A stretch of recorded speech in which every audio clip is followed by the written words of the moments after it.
한번 따라 하실까요? 다시 베델로 올라간 사람. 기소 본능이라고 하는 말이 있습니다. 동물이 자신의 서식 장소나 산란, 육아 등을 하던 곳으로 다시 돌아가는 성질을 기소 본능이라고 합니다. 기소 본능의 대표적인 물고기가 있죠. 연어입니다. 연어는 바닷가에 살다가도 꼭 나중에 되면 민물에 올라와서 자기 알을 낳고 장렬한 최후를 맞이하게 됩니다. 연어 말고도 그 고대의 전쟁에서 이 기소 본능을 사용했던 동물이 있는데 그게 바로 비둘기입니다. 비둘기는 소식을 전하는 유용한 통신 기계 대신으로 사용했는데 이 비둘기가 집으로 잘 돌아오는 성질을 가지고 있었기 때문에 그 발에 연락할 내용, 전서구를 묶어서 서로가 연락할 때 이 비둘기를 썼습니다. 기소 본능이 또 강한 동물 중에 하나가 개입니다. 집에서 개를 키워보시는 분은 잘 알겠지만 개가 얼마나 집을 잘 찾아오는지 모릅니다. 먼 데 있어도 집을 찾아왔다는 특종, 깜짝 놀라마는 세상에 이런 일이 이런 일에 보면 그런 얘기가 나오지 않습니까? 개를 데리고 산책을 나갈 때 주인이 조심해야 될 것이 있는데 그게 뭐냐 하면 개가 가다가 자꾸 전봇대나 나무에 뭘 해요? 오줌을 눕니다. 근데 그걸 못하게 하면 그 주인은 나쁜 주인입니다. 왜냐하면 이건 생존적인 본능 때문에 개가 자기 영역, 자기 냄새를 묻히는 행위입니다. 그 일을 통하여 혹시 그가 길을 잃게 되면 그 냄새를 찾아서 어디로 오는가요? 자기 집으로 돌아오는 것이기 때문에 이걸 모르고 그냥 주인이 산책 나갔는데 개가 원하는 걸 해주지 않고 끌어당기고 그러면 안 되고요. 그 개는 열심히 냄새를 묻히고 오줌을 싸면서 가야 그 개는 안전한 것입니다. 왜 이런 기소 본능이 동물에게 있느냐 하면 이 기소 본능은 생명을 보존하고 생명을 이어가기 위하여 하나님이 동물들에게 주신 아주 중요한 본능입니다. 동물들에게만 이 기소 본능이 있으면 안 되고 예수를 믿는 신앙생활하는 우리 그리스도인들에게도 영적인 기소 본능이 있어야 합니다. 이 기소 본능이 없으면 믿음의 유산을 이어가지 못합니다. 믿음을 전해줄 수가 없습니다. 그래서 기소 본능을 잃어버린 사람은 욕망을 향하여 달려가고 앞만 보고 달려가느라고 돌아가야 할 곳이 있고 갈 곳이 있음을 잊어버리는 거예요. 우리 믿음의 선조들은 그래서 이 세상 살면서 예전에 60, 70년대 신앙생활을 했던 사람들이 즐겨 불렀던 찬송이 있습니다. 이 세상은 내 집 아니네. 왜 그 찬송을 불렀느냐 하면 돌아갈 곳이 있다라는 거예요. 나 돌아가리라. 어디로 돌아가요? 천국이. 영원한 천국이 우리가 돌아갈 것이라고 하는 예수 믿는 사람들은 영적인 기소 본능이 다 있는 거예요. 오늘날 이 세상이 너무 천국 같아서 너무 잘 살고 더 이상 천국이 필요 없으니 수많은 그리스도인들이 이 기소 본능을 잃어버렸습니다. 천국이라고 하는 기소 본능뿐만 아니라 저와 여러분이 유한한 이 세상에서 살아가면서 영적인 기소 본능을 가지고 자꾸 어디로 돌아가야 되느냐 하면 믿음으로, 주께로, 하나님께로, 은혜로 돌아가는 기소 본능을 잃어버리면 안 됩니다. 오늘 본문 말씀에 이 기소 본능을 잃어버렸던 한 사람의 이야기가 나옵니다. 그 사람은 바로 오늘 본문의 주인공인 야곱이었습니다. 야곱은 20년 전에 고향을 떠났던 사람입니다. 그런데 그가 고향을 떠나다 도망가다가 베델이라고 하는 곳에서 하나님을 만나고 이곳이 은혜의 장소요, 이곳에 내가 여호와의 집을 짓고 이곳에서 살겠다고 약속했는데 이 기소 본능을 잃어버렸습니다. 사느라고, 성공하느라고, 출세하느라고 열심히 삼촌 집에서 20년 투쟁하고 거부가 되어서 돌아왔는데 그가 돌아갈 곳이 있었음에도 불구하고 그것을 잊어버리고 엉뚱한 곳에 살게 되었더니 인생에 문제가 생겼습니다. 위기가 나타났습니다. 그가 정착지를 어디에다가 구했을까요? 창세기 33장 18절과 19절에 가나안 땅으로 돌아온 야곱의 첫 정착지가 나옵니다. 같이 한번 읽어볼까요? 시작. 야곱이 밧닷 아람에서부터 평안히 가나안 땅 세겜 성읍에 이르러 그 성읍 앞에 장막을 치고 그가 장막을 친 밭을 세겜의 아버지 하몰의 아들들의 손에서 베크시타에 샀으며 밧닷 아람에서부터 평안히 가나안 땅으로 돌아왔습니다. 형 에사가 죽이려고 했지만 하나님이 막아주시고 시켜주셔서 놀라운 은혜를 입은 겁니다. 그러면 기소 본능을 발휘하여 하나님과 약속했던 그 은혜와 축복의 땅인 베델로 올라가야 되는데 베델로 올라가지 않고 엉뚱한 곳에 정착합니다. 세겜 땅이 좋아 보였던 거예요. 풍성해 보였던 거예요. 그래서 세겜 땅에 장막을 쳤을 뿐만 아니라 그 땅에서 영원히 살고 싶은 마음에 밭을 샀습니다. 밭을 샀다는 말은 이 야곱이 거부가 되었다라고 하는 이야기입니다. 부자가 되어서 돈이 많은 거예요. 그래서 그 돈을 가지고 자기 인생의 주인이 자기 힘을 생각하며 그냥 자기가 결정하고 사기 시작했던 것입니다.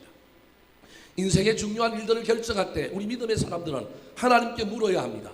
하나님의 뜻을 깨닫고 그 뜻대로 행하여야 합니다. 그런데 야곱이 하나님의 뜻을 물어보지도 않고 인생의 갈림길에서 선택의 순간에서 주님께 물어보고 주님의 뜻을 따라 결정하지 않고 그곳이 은혜의 땅인 줄 알고 세겜 땅을 정하고 그곳에 밭을 샀더니 엄청난 비극이 그의 가문에 몰려왔습니다. 그의 딸 디나가 동네를 구경하고 싶어서 세겜 성읍에 나들이를 갔다가 그 성의 추장의 아들이 너무 이국적인 미모를 가진 외국인 하나가 왔다 갔다 하는 것을 보고 너무 마음에 든 나머지 욕정이 나타나서 그냥 그녀를 범하고 말았습니다. 눈물을 흘리고 돌아온 이 야곱의 딸 디나가 오빠들에게 찾아가서 하소연을 했더니 그 오빠들 중에 가장 성질이 포악하고 가장 직선적이고 가장 다혈질이었던 시몬과 레이라고 하는 아들이 그냥 깨를 내어서 이 세겜 족속에게 찾아가서 너 우리 동생 좋아하냐? 그러면 시집장가 해줄 테니까 우리가 원하는 대로 하지 않으면 이 결혼은 성사가 안 된다. 우리는 거룩한 백성이라서 할례를 행하지 않은 민족과는 상종을 안 하니 너희 족속의 모든 남자들이 할례를 행하여라. 할례라고 하는 것은 오늘날의 포경수술입니다. 남자들이 포경수술하면 한 2주간은 꼼짝도 못하고 그냥 들어 누워 있어야 됩니다. 무장 해제된 그 세겜 족속을 그렇게 만들어 놓고는 화친하고 동맹을 맺고 결혼을 수습하는 척 하다가 마음속에 갈고 있는 칼을 빼들고 분노와 복수심을 가지고 이 시몬과 레이가 찾아가서 들어 누워 있는 세겜 족속의 모든 남자들을 쳐 죽였습니다. 그리고 그 성을 약탈하고 여인들과 재물들을 노획해 오게 된 것입니다. 여러분, 이 사건에서 저와 여러분이 깨달아야 할 중요한 사실이 하나 있는데 그것이 무엇이냐면 야곱이 하나님과 의논하지 않으니 아들이 누구랑 의논하지 않습니까? 아버지랑 의논하지 않습니다. 동생이 눈물을 찔찔 흘리고 와서 이런 일을 당했다고 이야기하면 그 일을 가지고 그래도 가문의 가장이었던 야곱에게 찾아가서 아버지 이런 일이 일어났습니다. 우리가 도무지 참을 수 없으니 우리한테 맡겨주십시오. 이렇게 의논했어야 합니다. 그러면 야곱이 기도해보자. 우리가 한번 생각해보자. 이 일을 어떻게 할 건지 좀 따져보자 그래야 되는데 야곱이 하나님과 의논하지 않고 자기 마음대로 사니 누구도 자기 마음대로 사느냐 하면 아들들도 자기 소견에 오른 대로 자기 성정에 맞는 대로 그냥 앞만 보고 달려가는 폭주기관차가 되어서 간 것입니다. 감정을 푼 것 같고 문제를 해결한 것 같았지만 문제를 해결한 것이 아니라 문제를 키웠습니다. 왜냐하면 세겜 족속은 원주민이요 야곱 가문은 이주민이었는데 원주민은 토대가 아주 강합니다. 유대 관계가 아주 강하기 때문에 그 주변에 또 다르게 살고 있는 원주민들과 결속 관계에 있기 때문에 한 부족이 멸절을 당했으니 다른 부족이 저것들이 우리도 죽일지도 모른다라고 하는 생각 때문에 갚아주자 보복하자라고 하는 마음으로 다른 부족들이 일어나서 이렇게 거짓을 이야기하고 우호적인 것처럼 해가지고 이렇게 한 이 민족을 우리가 이번에 다 멸하자 그렇게 사람들이 일어날 것 같다는 생각이 누구에게 들기 시작했느냐 하면 야곱에게 들기 시작한 것입니다. 그래서 야곱에게 두려움과 염려가 몰려왔습니다. 오늘 본문 바로 앞인 창세기 34장 30절에 그 이야기를 기록하고 있습니다. 같이 한번 읽어볼까요? 창세기 34장 30절입니다. 시작. 야곱이 시므온과 레에게 이르되 너희가 내게 화를 끼쳐 나로 하여금 이 땅의 주민 곧 가나안 족속과 브리스 족속에게 악취를 내게 하였도다. 나는 수가 적은즉 그들이 모여 나를 치고 나를 죽이리니 그러면 나와 내 집이 멸망하리라. 우리 민족은 수가 적다. 우리 가문은 수가 적다. 그런데 다른 민족이 일어나서 치면 우리가 어디로 가겠느냐? 우리 집은 멸망한다. 그러면서 이 야곱이 시몬과 레이에게 뭐 하고 있느냐 하면 원망하고 있어요. 이 가문이 완전히 콩가루 집안이 된 거예요. 비록 아들이 잘못했다 할지라도 아들을 원망하면 될 것이 아니라 이 일을 수습해야 되는데 이 일을 수습하기 위하여 다시 무릎을 꿇고 기도하고 영적으로 이 일을 처리해야 되는데 사람에게 원망하고 사람 탓을 하고 있는 거예요. 그런데 이렇게 사람을 원망하고 탓을 하면 이 아들들이 아버지에게 넙죽었더니 아버지 잘못했습니다 용서해 주세요 이래야 되는데 이 가문이 지금 그런 가문이 아닙니다. 저 아버지의 이 질책 앞에 아들들이 말을 듣지 않고 있다는 것이 저 30절에 나타나고 있는 거예요. 아버지가 얼마나 열받았으면 이야기하다가 안 되니 아들들에게 탓을 돌리고 있는 장면입니다. 이제는 야곱이 피할 곳이 없습니다. 열심히 살아온 결과가 이것인가? 귀한 금지옥염의 딸이 이런 엄청난 상처를 받게 되었고 내가 그 상처를 수습하기도 너무 힘들어 죽겠는데 아들들은 내 말을 듣지 않을 뿐만 아니라 주변에 있는 다른 부족들이 일어나서 우리 가문을 멸망시키려고 할 때 사면 초가가 되어 어디로 갈지 몰라 하고 방황하고 있을 때 그때 갑자기 누가 찾아오시느냐 하면 하나님이 찾아오시는 거예요. 하나님이 찾아오셔서 아브라함의 하나님, 이삭의 하나님, 그 다음에 야곱의 하나님이라고 하는 믿음의 계보에 이 야곱을 넣어야 되는데 이 야곱이 은혜를 받기는 받았는데 야복강에서 천사와 실험하고 믿음의 사람이 되기는 했는데 아직 덜 성장해서 여전히 은혜의 장소인 베델로 올라가지 않고 하나님 바라보지 않고 자기의 인간적인 성정이 나타나서 그 인간성을 가지고 살아가는 이 모습 앞에 사고치고 위기를 만난 이 야곱에게 누가 나타났느냐 하면 하나님이 나타나서 처방을 내려줍니다. 여기 있으면 큰일 나. 은혜의 장소, 우리가 처음 만났던 그 장소, 약속의 장소로 올라가라고 하나님이 위로하고 건면해 주셨습니다. 오늘 본문 1절 말씀입니다. 같이 읽어보겠습니다. 시작. 하나님이 야곱에게 이르시되 일어나 베델로 올라가서 거기 거주하며 내가 내 형 에서의 낯을 피하여 도망하던 때에 내게 나타났던 하나님께 거기서 제단을 쌓아 하신지라. 사랑하는 성도 여러분, 야곱처럼 위기를 직면하고 문제가 우리 앞에 있는 사람이 있습니까? 이때 찾아오시는 하나님을 만나는 놀라운 은혜를 경험하시기 바랍니다. 그런데 찾아오시는 하나님을 경험하지도 못하고 계시는 하나님도 보지 못할 뿐만 아니라 주님의 음성이 들려올 때 그것을 깨닫고 영적인 기소 본능을 발휘하여 베델로 올라가면 삽니다. 사랑하는 성도 여러분, 고난이 오기 전이라도 저와 여러분이 빨리 깨닫고 인생을 잠시 멈추고 앞에 가던 길 속에서도 멈출 뿐만 아니라 다시금 기소 본능을 발휘하여 베델로 올라가시기 바랍니다. 베델로 올라가면 삽니다. 베델로 올라가면 문제가 해결되고 베델로 올라가면 놀라운 복을 받게 되어 있습니다. 오늘 베델로 올라가는 이 야곱의 모습을 통하여 우리도 다시 베델로 돌아가는 신앙생활을 하시기 바랍니다. 그때 신앙생활 할 때 그냥 올라가는 것이 아니라 이 베델로 올라간 사람 야곱이 어떤 일을 하고 올라갔는지를 살펴볼 때 은혜 받고 우리도 야곱처럼 베델로 올라갈 때 놀라운 이 세 가지 일을 반드시 하며 살게 되시기를 예수님의 이름으로 축원합니다. 자, 그렇다면 베델로 올라간 사람 야곱이 올라가기 전에 했던 일은 무엇일까요? 우리가 하나님의 은혜를 다시 회복하고 인생의 문제를 해결하기 위하여 해야 할 세 가지 일은 무엇일까요? 첫 번째 일입니다. 따라 하시겠습니다. 일어나야 합니다. 일어나야 합니다. 1절 말씀 같이 읽겠습니다. 시작. 하나님이 야곱에게 이르시되 일어나 베델로 올라가서 거기 거주하며 내가 내 형 에서의 낯을 피하여 도망하던 때 내게 나타났던 하나님께 거기서 제단을 쌓으라 하신지라. 여러분 1절은 하나님이 야곱에게 명령하는 명령입니다. 근데 저 명령에 중요한 동사 세 개가 나옵니다. 저 동사 세 개가 오늘 제가 여러분에게 드릴 말씀의 핵심입니다. 아니 저 동사 세 개가 저와 여러분이 인생을 살아갈 때 반드시 해야 될 행동임을 깨달으시기 바랍니다. 저 동사가 무엇입니까? 첫 번째가 일어나라. 두 번째가 뭐라고요? 올라가라. 세 번째가 뭐라고요? 쌓으라. 사랑하는 성도 여러분, 일어나고 올라가고 쌓으시기 바랍니다. 그렇다면 첫 번째로는 어디에서 일어나야 할까요? 세겜에서 일어나야 합니다. 세겜은 욕심의 땅이요, 제약의 땅이요, 내 생각의 땅입니다.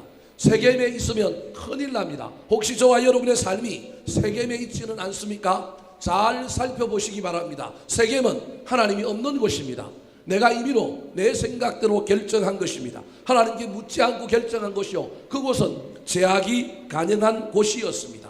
하나님께서 야곱에게 찾아와서 일어나라라고 하는 명령을 주셨을 때 이 명령을 들은 야곱이 하나님께서 일어나라고 하는 이 명령을 재해석하여 그의 가족들에게 전하였습니다. 어떻게 전하였습니까?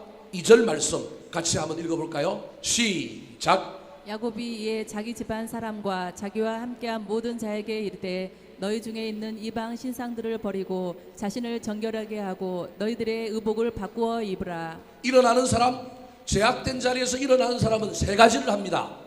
분명히 하나님은 일어나라라고 하는 명령만 했는데 그 명령을 영적으로 잘 해석하여 야곱이 자기 가족들에게 다시 해석하여 전하고 있는 내용이 2절인 거예요. 일어난다라고 하는 걸 뭐라고 해석했습니까? 첫 번째로는 뭐 하라고요? 버리라는 거예요. 사랑하는 성도 여러분, 버려야 일어나는 사람이 됩니다. 뭘 버려야 할지 여러분만이 아실 것입니다. 내가 버려야 할 습관, 죄, 나쁜 것 있으면 버리시기 바랍니다. 뿐만 아니라 어떻게 하라고요? 정결하게 하라는 것입니다. 깨끗게 하십시오. 거룩하게 하십시오. 뿐만 아니라 또 어떻게 하라고요? 옷을 바꾸어 입으라는 겁니다. 옷을 바꾸어 입으라는 말은 신분을 바꾸라는 거예요. 단순히 신분을 바꾸라는 얘기가 아니라 인격을 바꾸고 삶의 자리를 바꾸라는 것입니다. 여러분, 그러므로 일어나라라고 하는 말은 버리는 것이요, 정결하게 하는 것이요, 바꾸는 것입니다. 그런데 저걸 모두 다 합치면 나중에 뭐가 되느냐 하면 회개가 된다는 사실을 기억하십시오. 저와 여러분이 세겜에서 있었던 삶을 하나님 잘못했습니다. 그 결정을 잘못했습니다. 용서하여 주시옵소서. 내가 죄된 곳에 있었습니다. 이제 버리겠습니다. 이제 정결하게 하겠습니다. 이제 갈아입겠습니다. 뿐만 아니라 그걸 뭐 했느냐 하면 묻었습니다. 4절 말씀 같이 한번 읽어볼까요? 시작. 그들이 자기 손에 있는 모든 이방 신상들과 자기 귀에 있는 귀고리들을 야곱에게 주는지라 야곱이 그것들을 세겜 근처 상수리 나무 아래에 묻고. 저 4절을 그대로 주십시오. 아까 일어나라라고 하는 하나님의 명령을 야곱이 해석하여 자기 가족들에게 3가지를 요구했어요. 첫 번째가 뭐예요? 신상을 버리라 그랬어요. 그 다음에는 자기 자신을 정결하게 하라고 했어요. 세 번째로는 옷을 바꾸어 입으라 그랬어요. 그 명령을 받은 자기 가족들이 야곱의 명령에 순종합니다.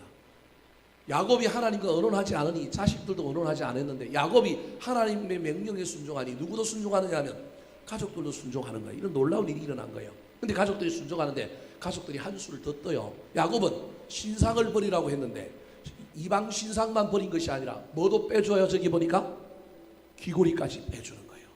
이 귀고리는 그 당시 애굽 사람들을 비롯한 중건동 지역에 있는 사람들의 문화입니다. 구약에 보면 길을 뚫은 종이라고 하는 놀라운 이야기가 있는데 그것을 제외하고는 나머지들은 전부 이건 이방인들이 가지고 있는 문화였습니다. 문화까지 버리겠다 그렇게 말하고 있는 겁니다. 그래서 그 모든 것을 모아가지고 야곱이 한 행동이 무엇이냐면 세겜 근처 상수리 나무 아래에 묻어버렸습니다. 여러분, 버리고 깨끗하게 하고 바꾸고 묻으시기 바랍니다. 이것이 일어나는 행동입니다. 올 한 해 저와 여러분이 자주 길을 가다가도 신앙생활을 하다가도 우리 자신을 되돌아보고 버려야 할 것이 없는지, 깨끗게 해야 될 것이 무엇인지, 바꾸어 입어야 할 것이 무엇인지를 잘 살펴볼 뿐만 아니라 묻으시기 바랍니다. 저기는 단순히 저것을 묻었지만 죄를 묻었고 자기의 생각을 묻었고 자기의 잘못된 것을 묻었습니다. 그렇다면 왜 하필 세겜의 상수리 나무에다가 묻었을까요? 저 상수리 나무가 유명한 나무이기 때문에 그렇습니다. 왜 유명한 나무냐면 믿음의 유산이 철철철 넘쳐 흐르는 나무였기 때문에 그렇습니다. 저 나무는 누구의 나무냐면 아브라함의 나무입니다. 야곱이 믿음의 조상 아브라함 자기 할아버지를 따라서 나도 아브라함처럼 살겠습니다 결단하며 거기에 묻고 있는 겁니다. 그러면 저 나무가 아브라함 나무인지 어떻게 알 수 있어요? 창세기 12장 6절 말씀 같이 한번 읽어볼까요? 시작. 아브라함이 그 땅을 지나 세겜 땅 모래 상수리 나무 아래에 이르니 그때 가나안 사람이 그 땅에 거주하였더라. 아브라함이 갈대아 우르를 떠나서 하란을 거쳐서 약속의 땅 가나안 땅에 들어왔습니다. 산 넘고 물 건너 바다 건너서 막 소망을 가지고 열망을 가지고 가나안 땅에 왔는데 하나님이 땅을 주시겠다고 해서 그냥 기대감으로 갖고 왔는데 땅이 있어요, 없어요? 없어요. 창세기 12장 5절에 보면 그때 그 지역에 가나안 사람들이 이미 진을 치고 살고 있더라. 성경 그렇게 이야기하는 거예요. 땅을 주시겠다고는 약속을 받고 들어왔는데 이미 원주민들이 있으니 얼마나 낙심이 되겠어요. 그래서 내 땅 어디 있나, 하나님의 약속이 정말로 신실하냐, 회의가 찾아오고 막 그럴 때 하나님이 다시금 꿈속에 찾아와서 아브라함을 위로하는 거예요. 아니다, 준다, 분명히 준다. 그때 은혜를 받은 이 아브라함이 아까 그 상수리 나무 밑에 이르러 하나님 앞에 제단을 쌓고 예배를 드렸습니다. 창세기 12장 7절 말씀 같이 읽겠습니다. 시작. 여호와께서 아브라함에게 나타나 이르시되 내가 이 땅을 내 자손에게 주리라 하신지라. 자기에게 나타나신 여호와께 그가 그곳에서 제단을 쌓고. 자, 6절 한번 다시 보여주시겠어요? 앞에 하면 6절에 상수리 나무에 이르는데 그때 가나안 사람이 그 땅에 뭐 하였더라? 거주하였다라는 거예요. 그러므로 6절과 7절은 갭이 있는 거예요. 이때 야곱이 낙심하고 절망하여 세상적인 용어로 치면 소주 한 2병 깐 거예요. 그래가지고 막 너무 낙심이 돼갖고 막 힘들어하고 있는 찰나에 그때 7절에 누가 나타나신 거예요? 하나님이 나타나서 위로해 주는 거예요. 아니야, 이 땅 너한테 줄 거야. 그때 잃어버렸던 믿음, 그때 희미해졌던 약속이 새로워지기 시작하면서 그래요, 믿습니다. 내가 믿고 달려가겠습니다. 그 결단을 가지고 그 나무 밑에서 뭘 쌓았다고요? 제단을 쌓았다라는 거예요. 할아버지의 이 믿음 가지고 나도 그동안 하나님 없이 살았습니다. 은혜 없이 살았습니다. 내 마음대로 살았습니다. 내가 은혜 받고 야복강에서 하나님 만나고 놀라운 일을 경험했지만 그게 지속되지 못하고 또 제가 사망의 엄침한 골짜기 같은 삶을 살았습니다. 용서하여 주십시오. 그래서 그 모든 신상과 모든 것을 갈아입은 옷과 귀고리를 어디에 묻었느냐 하면 아브라함의 나무라고 할 수 있는 세겜의 상수리 나무에 묻고 나도 할아버지 아브라함처럼 믿음으로 새 출발하겠습니다 결단하고 있는 것입니다. 사랑하는 성도 여러분, 저와 여러분의 삶에 문제가 있습니까? 환난과 고난이 있습니까? 그 환난과 고난은 여러 가지 이유에서 온 것이지만 우리 믿음의 사람들은 반드시 나 때문에 생겼다라고 생각하는 것이 옳습니다. 악한 마귀가 애매히 나를 힘들게 만들고 문제를 줄 수도 있습니다. 다른 사람 때문에 생긴 것일 수도 있습니다. 하나님의 연단일 수도 있습니다. 그럼에도 불구하고 저와 여러분은 반드시 멈추어서 내 죄 때문이다, 내 문제 때문이다, 그리고 나를 점검해야 합니다. 버릴 걸 버리고 깨끗하게 할 걸 깨끗하게 하고 바꿀 것을 바꾸고 묻어버릴 것을 묻어야만이 놀라운 일이 일어나는 겁니다. 아무리 베델로 올라가도 이런 것들을 정리하지 않고 베델로 올라가면 똑같은 삶의 반복일 수 있다는 사실을 기억하여 저와 여러분에게 고난이 오면 올수록 더 이런 일을 할 뿐만 아니라 이런 일이 없다 할지라도 저와 여러분의 삶의 자리를 점검하고 찾아보고 거기에서 일어나며 베델로 향하여 달려가는 저와 여러분의 올 한 해 신앙생활이 되시기를 예수님의 이름으로 축원합니다. 두 번째, 베델로 올라가는 사람의 삶의 태도는 무엇일까요? 따라 하시겠습니다. 올라가야 합니다. 올라가야 합니다. 어디로 올라가야 할까요? 베델로 올라가라 그랬습니다. 1절 말씀 같이 읽겠습니다. 시작. 하나님이 야곱에게 이르시되 일어나 베델로 올라가서 거기 거주하며 내가 내 형 에서의 낯을 피하여 도망하던 때에 내게 나타났던 하나님께 거기서 제단을 쌓으라 하신지라. 자, 1절에 보니 하나님께서 야곱에게 나타나서 어디로 올라가라 그래요? 베델로 올라가랍니다. 세겜에서 일어나야 할 곳은 세겜이지만 가야 할 장소는 어디라고요? 베델입니다. 그렇다면 왜 하나님이 베델로 굳이 가라고 하십니까? 베델로에 가야 될 이유가 저기에 있습니다. 내가 내 형 에서의 낯을 피하여 20년 전에 도망하던 때 그때 내가 너에게 나타나서 뭘 주냐면 위로를 주었다. 은혜를 주었다. 그런데 그 위로와 은혜가 지금 너한테 있다 없다? 없다. 그래서 그 위로 그 은혜를 회복하기 위하여 베델로 올라가라는 거예요. 그러므로 베델은 무슨 장소냐면 은혜 회복의 장소입니다. 야곱이 20년 전에 형 에서를 피하여 도망갈 때 급하게 도망오느라고 모든 걸 챙겨오지 못했는데 갑자기 어둠이 밀려오고 밤이 되었습니다. 베델이라고 하는 동네, 그 당시의 이름은 루스였는데 거기에 도착해서 밤이 됨으로 말미암아 노숙을 할 수밖에 없었습니다. 아무것도 없는 야밤에 그냥 바위돌 하나 베개 삼아서 누웠는데 짐승의 울음소리가 들립니다. 미래가 불안합니다. 어찌해야 될지 알 수가 없는 그 상황이 그에게 몰려왔는데 그때 누가 그를 스토킹하기 시작했느냐 하면 하나님이 야곱을 스토킹하기 시작했습니다. 하나님이 야곱을 찾아와서 야곱에게 위로해 주십니다. 힘을 주십니다. 은혜를 주십니다. 약속의 말씀을 주셨습니다. 그래서 그는 환경은 변하지 않고 비록 그가 베고 있던 베개는 돌베개였지만 하나님을 만나는 순간에 환경은 변하지 아니하였지만 이 베개는 돌베개가 아니고 푹신푹신한 솜베개가 되었습니다. 어쩌면 돌베개가 아니라 하나님이 팔을 베어주셔서 팔베개를 베고 잠을 잘 잤습니다. 그때 그 하나님 만났으므로 그때 은혜를 경험함으로 말미암아 온 길보다 더 먼 길 삼촌 라반이 살고 있는 밧단 하람을 향하여 갈 수 있었습니다. 뿐만 아니라 20년 동안 그곳에서 사는데 자기보다 더 지독한 사기꾼 삼촌을 만나갖고 삼촌이 20년 동안 10번이나 임금을 체불합니다. 근로조건을 계속 바꿉니다. 얼마나 힘이 들었는지 모릅니다. 그럼에도 불구하고 그가 거기서 견딜 수 있었고 거기서 살 수 있었던 놀라운 힘과 능력의 원천이 어디였느냐 하면 바로 베델이었던 겁니다. 문제는 어제 받은 은혜로 오늘을 살면 안 되는데 야곱의 신앙의 특징이 어제 받은 은혜로 어떻게 살고 있어요? 오늘을 살고 있는 거예요. 그런데 이 은혜는 앵꼬가 납니다. 이 은혜는 사라집니다. 사라진 줄도 모르고 나에게 능력이 있는 줄 알고 나한테 여전히 은혜가 있는 줄 알고 야곱이 달려갔던 거예요. 야복강에서도 잠시 은혜를 받았는데 그 은혜가 계속 지속되는 줄 알고 하나님을 만나야 하는데, 하나님을 경험해야 되는데, 그렇지 않고 어제 받은 은혜로 오늘 산이 앵꼬가 되어버린 겁니다. 그래서 하나님이 그러면 안 돼. 다시 은혜를 충전해야 돼. 다시금 그 은혜를 받아야 돼. 그래서 그를 은혜의 장소인 어디로 올라가라고 하느냐 하면 베델로 올라가라고 하는 것입니다. 사랑하는 성도 여러분, 올 한 해를 살아가는 동안에 저와 여러분이 은혜를 회복할 수 있는 베델로 올라가야 합니다. 은혜의 회복이 안 되면 저와 여러분은 망합니다. 은혜가 저와 여러분의 삶 속에 살아있지 않고 어제 받은 은혜로 계속 오늘을 살면 문제가 생깁니다. 저와 여러분에게 은혜가 있는지 없는지는 어떻게 알 수 있느냐 하면 감사가 나오는지 안 나오는지를 보면 알 수 있습니다. 그동안 은혜가 없었음에도 불구하고 그래서 아들을 탓하고 문제 앞에서 그렇게 살았던 그가 드디어 환경이 변하지 않고 여전히 문제는 ing 중인데 갑자기 이 야곱이 은혜가 들어오기 시작하니 말이 바뀌기 시작했습니다. 어떻게 바뀌었을까요? 3절 말씀 같이 한번 읽어볼까요? 3절입니다. 시작. 우리가 일어나 베델로 올라가자. 내 환난 날에 내게 응답하시며 내가 가는 길에서 나와 함께 하신 하나님께 내가 거기서 제단을 쌓으려 하노라 하매. 우리가라고 할 때 이 우리는 야곱과 그의 가족들을 말합니다. 지금 야곱이 그의 가족들에게 우리가 일어나 어디로 올라가자? 베델로 올라가자. 올라가라고 하는 말은, 베델로 올라가라고 하는 말은 하나님이 하신 말씀입니다. 그런데 그 말씀을 받아서 은혜를 다시 회복하기 시작하니 그가 해석한 말이 저 노란 줄의 글씨입니다. 뭐라고 해석하고 있습니까? 내가 환난 날에 하나님이 내게 뭐 해주셨다고요? 응답해 주셨다는 거예요. 그래서 뭐 하다고요? 감사하다는 거예요. 내가 가는 길에서 나와 함께 하나님께 감사해서 내가 지금 뭐 하려고 그런다고요?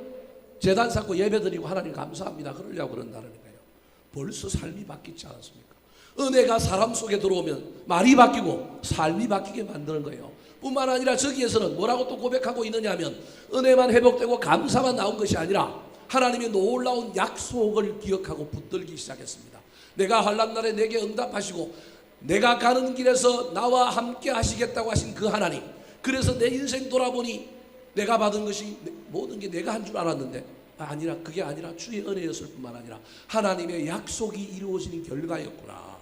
하나님은 신실하셔서 20년 전에 약속하셨던 그 약속을 지키시구나. 그렇다면 앞으로도 하나님이 그 약속을 뭐 하시겠다? 지키시겠다. 그러니 지금 내가 당한 환난과 문제는 문제가 되지 않구나.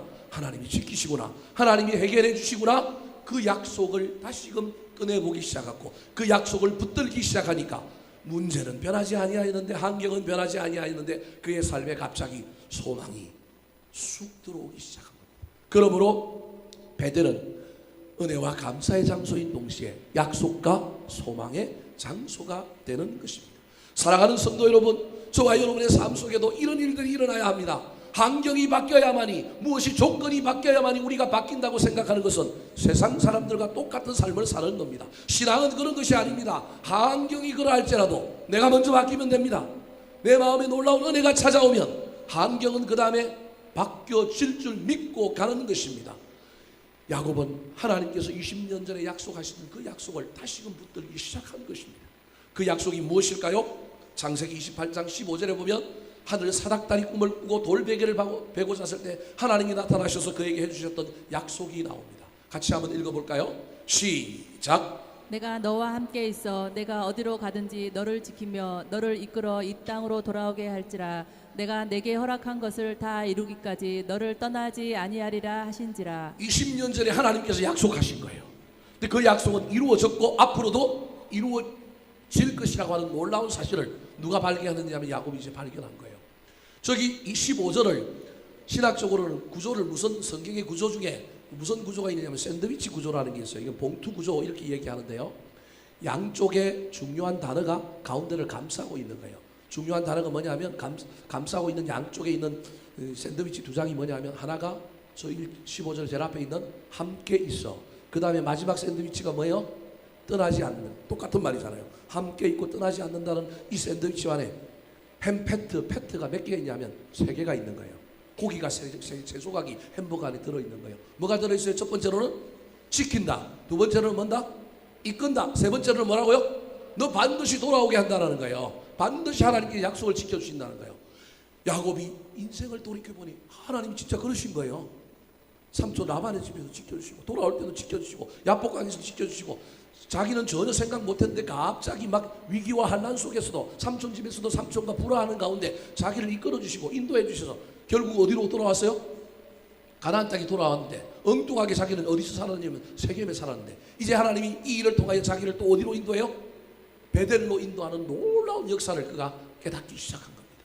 아, 그래서 우리 하나님 신실하시구나, 우리 하나님 약속을 지키시구나, 그것을 깨닫고 다시금 은혜를 회복하여 감사가 터져 나오고 약속을 굳게 붙들므로 말미암아 소망 가운데 삶을 전진할 수 있는 것입니다. 문제가 해결되지 아니하였지만 여전히 여러 부족들의 위험이 있고 여전히 문제가 있지만 그는 은혜와 약속의 장소인 베델을 향하여 올라갈 수 있었던 것입니다. 사랑하는 성도 여러분, 지금 저와 여러분에게는 이 은혜가 있습니까? 이 약속이 있습니까? 처음 예수를 믿고 은혜 받아 기뻐하는 때를 기억하십니까? 말씀만 들어도 가슴이 쿵쾅쿵쾅 뛰고 찬송만 부르면 눈물이 왈칵 쏟아졌던 그 감격과 그 은혜를 기억하십니까? 그런데 지금 우리의 모습은 어떻습니까? 그 은혜는 식어지고 그 감격은 사라지고 믿음이 떨어져 버린 것은 아닙니까? 혹시 지금 저와 여러분이 베델이 아니라 세겜에 있지는 않습니까? 일어나서 회복의 장소로 올라가시기 바랍니다.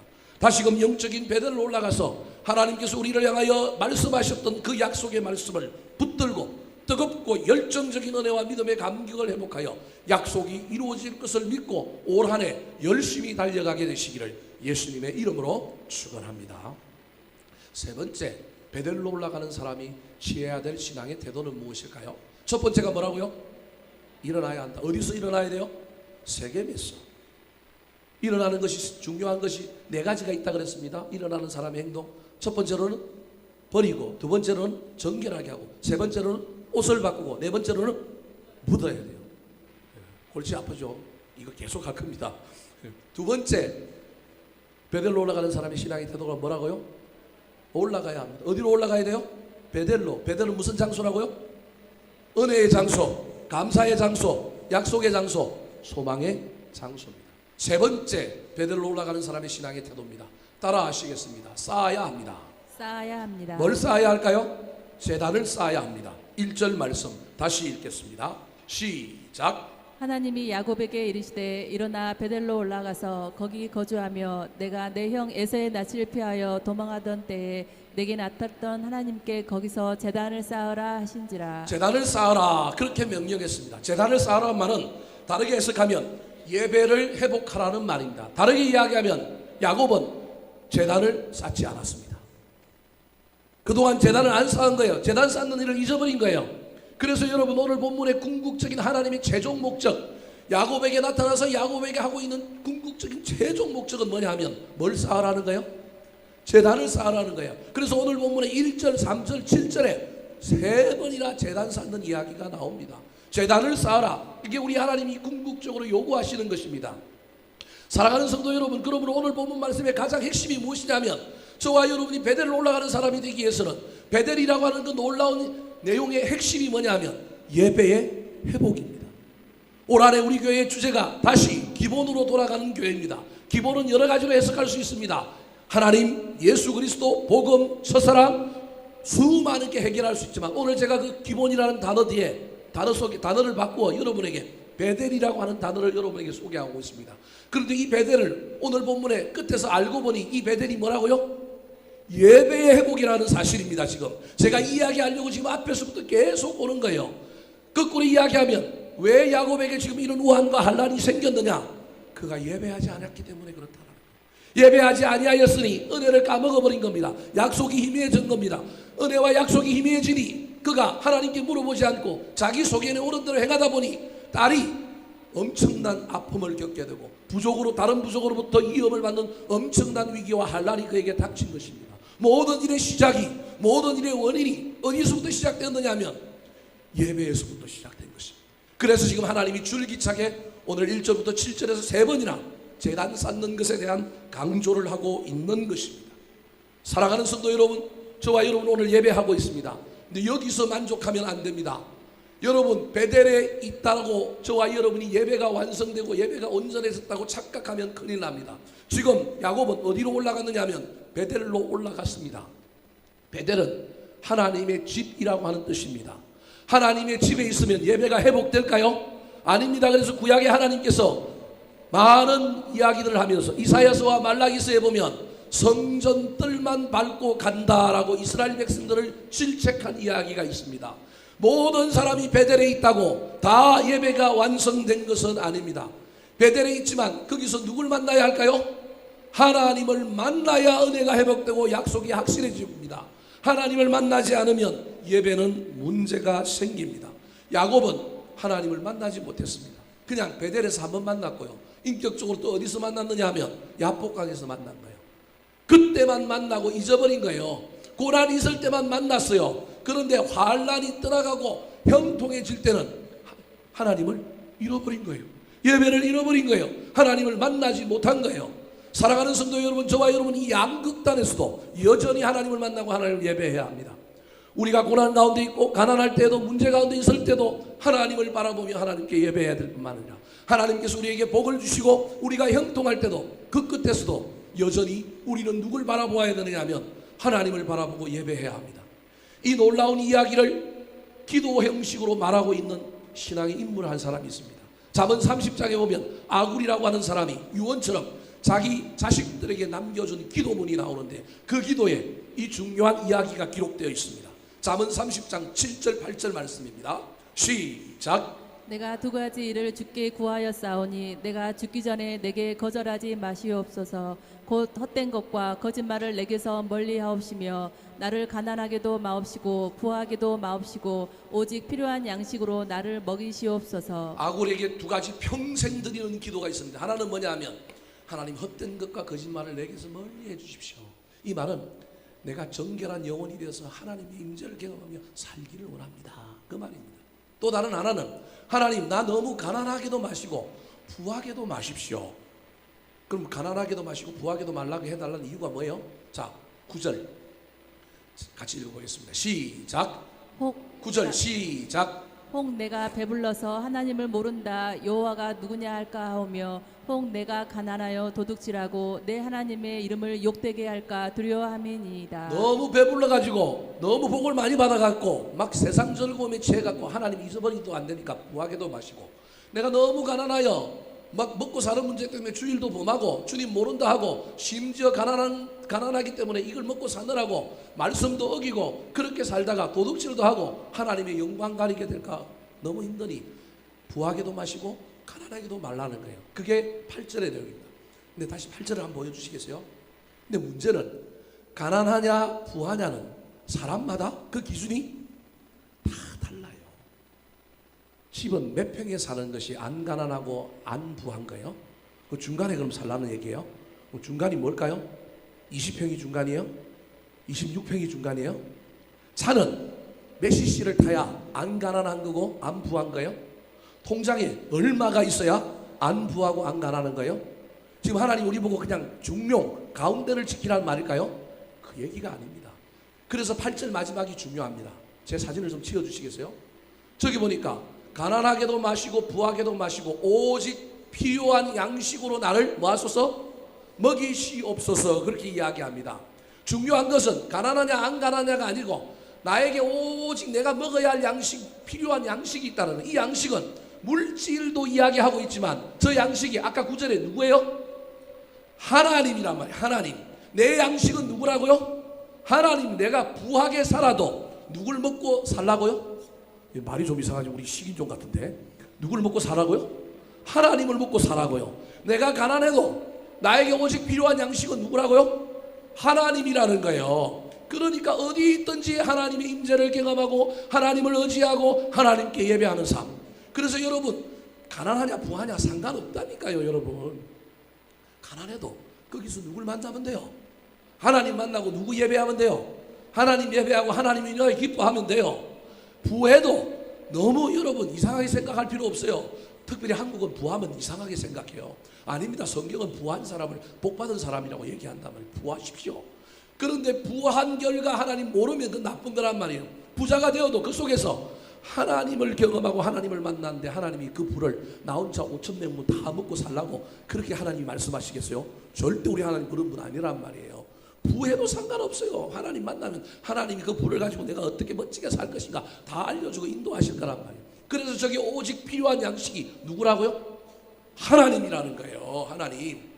이 하나님을 잊어버리면 안 됩니다. 예배의 본질은 저와 여러분이 베델로 올라가서 반드시 해야 될 일은 베델만 올라가는 것이 중요한 것이 아니라 베델에서 누굴 만나야 돼요? 하나님을 만나야 돼요. 하나님이라고 하는 필요한 양식을 먹어야만이 저와 여러분의 인생에 놀라운 일들이 일어나는 거예요. 이 사실을 누가 경험하게 됐느냐 하면 야곱이 경험합니다. 그래서 7절에 야곱이 놀라운 고백을 합니다. 같이 한번 읽어볼까요? 오늘 본문 7절 말씀입니다. 시작. 그가 거기서 제단을 쌓고 그곳을 엘베델이라 불렀으니 이는 그의 형의 낯을 피할 때에 하나님이 거기서 그에게 나타났음이더라. 보십시오. 옛날에 저 동네가 20년 전에는 루스라고 하는 동네였는데 그 이름을 뭘로 바꿨느냐 하면 베델로 바꿨어요. 근데 이번에는 그 베델에 올라가서 그가 제단을 쌓고 하나님을 만나고 나니까 이름을 뭘로 바꿨다고요? 엘베델로 바꿨어요. 성경에 엘은 하나님을 의미합니다. 벳은 집이에요. 그러니까 베델은 누구의 집이에요? 하나님의 집이에요. 오늘 저와 여러분이 하나님의 집에 있어요. 얼마나 귀하고 감사한 일인지 몰라요. 그런데 이것도 소용없어요. 아무리 하나님의 집에 있어도 이 장소가 엘베델로 변하지 않는 한은 소용이 없는 거예요. 베델이 아닌 세겜에 있는 것보다 베델에 있는 것이 훨씬 중요하지만 베델에서 저와 여러분이 누굴 만나야 되느냐 하면 하나님을 만나야 돼요. 베델에서 하나님을 만난 것을 뭐라고 얘기하냐면 엘베델이라고 하는 거예요. 엘베델은 베델의 집에 있는 하나님, 하나님의 집에 있는 하나님, 그런 말이에요. 엘베델은 하나님의 집에 있는 하나님, 하나님의 집에서 역사하시는 하나님, 하나님의 집에서 나를 만나주시는 하나님, 그 말이 엘베델이라는 거예요. 사랑하는 성도 여러분, 저와 여러분이 어디 있든지 간에 그 장소가 엘베델이 되었으면 좋겠습니다. 단순히 물리적인 공간으로 베델로만 끝나면 그것으로는 큰일 납니다. 베델에 가십시오. 그리고 그곳에서 그 베델을 엘베델로 만들어서 저와 여러분이 다시금 하나님을 만나고 은혜를 회복하고 약속을 회복하여 올 한 해 열심히 다시금 인생을 향하여 달려갈 때 함께 해주시는 놀라운 하나님의 은혜가 임했으면 좋겠습니다. 그랬더니 야곱의 인생에 놀라운 일이 일어났습니다. 오늘 보면 5절입니다. 같이 읽어볼까요? 5절입니다. 시작. 그들이 떠났으나 하나님이 그 사명 거울들로 크게 두려워하게 하셨으므로 야곱의 아들들을 추격하는 자가 없었더라. 문제가 해결된 겁니다. 문제만 해결된 것이 아니라 신앙은 깊어졌고 믿음은 회복되고 놀라운 역사가 그의 가정에 찾아온 것입니다. 이 놀라운 역사가 올 한 해 저와 여러분의 삶에 우리 가정에 넘쳐 흐르게 되시기를 예수님의 이름으로 축원합니다. 한번 따라 하실까요? 다시 베델로 올라간 사람, 다시 베델로 올라간 사람, 죄악된 자리에서 일어나야 합니다. 죄악된 자리에서 일어나야 합니다. 은혜와 약속의 장소로 올라가야 합니다. 은혜와 약속의 장소로 올라가야 합니다. 제단을 쌓고 하나님을 만나야 합니다. 제단을 쌓고 하나님을 만나야 기도하겠습니다. 합니다. 하나님 아버지, 올 한 해 우리 인생을 잘 살펴보게 하여 주시어서 영적인 기소 본능 잃어버리지 않고 다시금 주께로 하나님께로 돌아가게 하여 주시옵소서. 베델로 돌아가게 하여 주시옵소서. 예배가 회복되게 도와주시옵소서. 예배만 회복되는 것이 아니라 궁극적으로 하나님 만날 때 우리 인생의 놀라운 은혜가 회복되고 약속이 굳게 붙들어지게 됨으로 말미암아 인생의 모든 무한도 한란도 넘어가는 저희들이 되게 도와주시옵소서. 예배 안에 회개가 없으면 큰일 납니다. 죄악된 자리에서 일어나서 하나님 버리고 정결케 하고 바꾸고 묻어버리는 놀라운 역사들이 우리의 예배 가운데 일어나게 도와주셔서 은혜가 회복되고 하나님을 만나는 놀라운 역사가 우리 삶 가운데 펼쳐지게 하여 주시옵소서. 감사드리고 꼬리를 구원하신 예수님의 이름으로 기도하옵나이다. 아멘.